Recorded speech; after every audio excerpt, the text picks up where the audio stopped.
আল্লাহ পাক বলেন, কুল ইন কুনতুম তুহিব্বুনাল্লাহা ফাত্তাবিউনি ইউহিব্বুকুমুল্লাহ ওয়া ইয়াগফির লাকুম যুনুবাকুম আল্লাহু গফুরুর রহিম। খেয়াল করে দেখবেন এই আয়াতটা নিয়ে আজ অনেক বাতিল পন্থী লোক পর্যন্ত মানুষকে ভুল ব্যাখ্যা দিয়ে উল্টা দিকে নিয়ে যাচ্ছে, অথচ আল্লাহ পাক এই আয়াতে ওইটা বলতে চাননি। কি বলতে চেয়েছে একটু খেয়াল করেন। আল্লাহ পাক বলেন, নবী আপনি বলুন, ইন কুনতুম তুহিব্বুনাল্লাহ, যদি আল্লাহকে ভালোবাসি এ দাবি তোমরা করো। এ দাবি আমাদের নেই, জবান খুলে বলে না দাবি আমাদের আছে কিনা।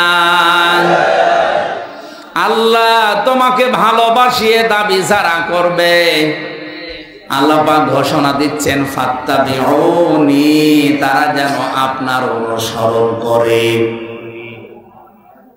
চট্টগ্রামে এই বিভাগের ভেতরে যতগুলো জেলা আছে অধিকাংশ জায়গায় আশিকে রাসূলের নাম নিয়ে অনেকেই বলতে চায় আল্লাহকে যারা ভালোবাসে তারা রাসূলকে ভালোবাসবে না। এখানে এ শব্দ নেই,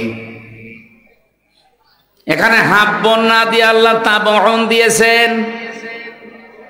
তাবাইন আমি অভিধান যতগুলো দেখেছি বিশ্ববিদ্যালয়ে থাকাকালীন, প্রত্যেকটি অভিধান বেত্তা এই তাবউন শব্দের শাব্দিক অর্থ দিয়েছেন দেখে দেখে চলা। আপনি এখানে ভালোবাসার অর্থ করছেন কোন সেন্সে আমার তো বুঝে আসে না।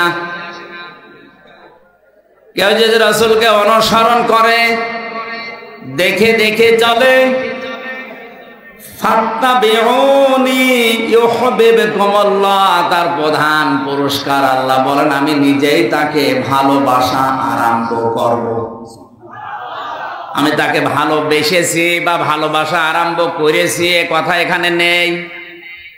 ইউহিব্ব মুজারে বর্তমান ভবিষ্যৎ প্রেজেন্ট ফিউচার আল্লাহ ইউহিব্ব দিয়েছেন এই কারণে কেউ যদি রাসূলের অনুসরণ করা আরম্ভ করে আল্লাহ তাকে ভালোবাসা শুরু করবে। এখন আমাদের প্রশ্ন হচ্ছে অনুসরণ এটা কি আংশিক না পূর্ণাঙ্গ? বলেন, বিবেকের কাছে প্রশ্ন করেন তো, এই দেশে আমরা যারা আশিকে রাসূল দাবি করছি আমাদের অনুসরণ কি পূর্ণাঙ্গ না আংশিক?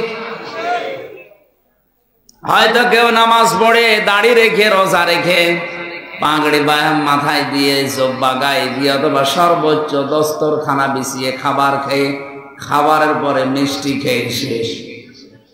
বাকি রাসূলের 63 বছরের বিশাল জীবনে আর কোন জায়গা নেই, বলেন না কেন? নবী তার স্ত্রীদের সাথে কি ব্যবহার করতেন? সামাজিক জীবনে, পারিবারিক জীবনে, রাজনৈতিক জীবনে তিনি যে 10টা বছর রাষ্ট্র চালিয়েছেন, প্রধানমন্ত্রী ছিলেন, এই সমস্ত জায়গার কথাগুলো বললে যারা রাজনীতি মনে করে মানুষকে ধোঁকা দিয়ে বোকা বানাতে চান, আল্লাহর কসম আপনার অনুসরণ হচ্ছে আংশিক, পূর্ণাঙ্গ না। আংশিক অনুসরণ করলে আপনাকে আল্লাহ ভালোবাসা শুরু করবে। বলেন বলেন।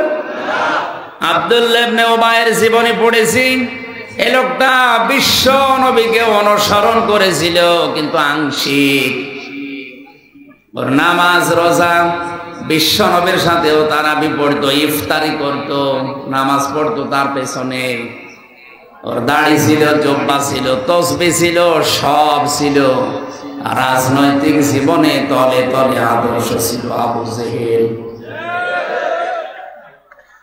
এর অনুসরণ শুধু আংশিক হয়েছে, পূর্ণাঙ্গ না। এই জন্য আল্লাহ তাকে ভালোবাসেনি।